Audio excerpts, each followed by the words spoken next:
¿Qué tal, compañeros y profesores que vean este video? Sean bienvenidos a nuestro mini proyecto de primer parcial de la materia Organización Computacional en verano del 2021. En este proyecto tratamos en especial el protocolo de comunicación y cuadrado C, que es un puerto y un protocolo de comunicación serial que define la trama de los datos y las conexiones físicas para transferir bits entre dos dispositivos digitales. Este puerto incluye dos cables de comunicación SDA y SCL. Además, el protocolo permite conectar hasta 127 dispositivos esclavos con esas dos líneas, con hasta velocidades de entre 100, 400 y 100 kilobits por segundo. Es también conocido como IIC o TWI, que por sus siglas en inglés significa Two-Way Interference.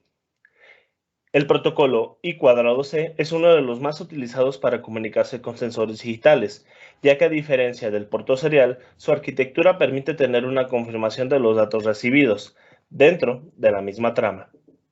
Además de estas ventajas, los mensajes que se envían mediante el puerto I²C incluyen, además del byte de información, una dirección tanto del registro como del sensor. Para la información que se envía siempre existe una confirmación de recepción por parte del dispositivo. Por esta razón, es bueno diferenciar a los distintos elementos involucrados en este tipo de comunicación. A continuación se muestra el esquema de comunicación y elementos.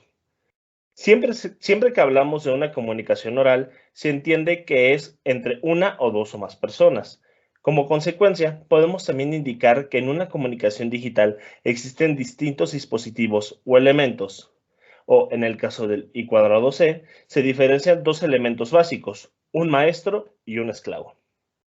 El maestro en el I²C se encarga de controlar el cable del reloj, por sus siglas en inglés llamada SCL, Serial Clock. Además, el maestro se encarga de iniciar y parar la comunicación. La información binaria y serial se envía solo por la línea o cable de datos seriales, en inglés llamada SDA, Serial Data. Dos maestros no pueden hacer uso de un mismo puerto I²C, pero pueden funcionar de dos maneras como maestro transmisor y maestro receptor. Por su parte, el esclavo generalmente suele ser un sensor. Este elemento suministra la información de interés al maestro. Puede actuar de dos formas, ya sea como esclavo transmisor o esclavo receptor. Un dispositivo I²C esclavo no puede generar una señal SCL. Continuamos con los modos de comunicación. Los modos de comunicación en I²C se refiere a las distintas tramas que pueden formarse en el bus. Estas tramas o modos dependen de, por ejemplo, si queremos leer un sensor esclavo o si lo queremos configurar.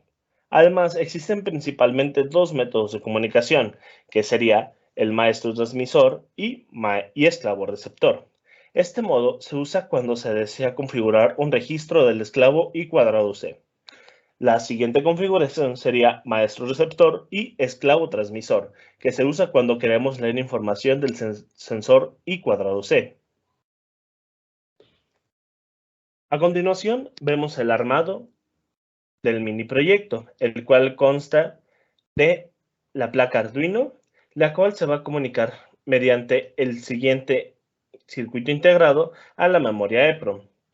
A continuación podemos ver la descripción de nuestro integrado, el cual con el puerto SSL se logra una comunicación serial con el reloj y con el puerto SDA se logra una comunicación serial con los datos. A continuación vemos el código. En la primera línea se incluye la librería where.h, que como ya mencionamos es el núcleo de nuestro proyecto, porque esta librería se utiliza para comunicar la placa Arduino con dispositivos que trabajan mediante el protocolo I²C. Este sistema de comunicación utiliza dos pines de transmisión, como se los habíamos mencionado, que sería dato serie, reloj serie, conectados normalmente a resistencias.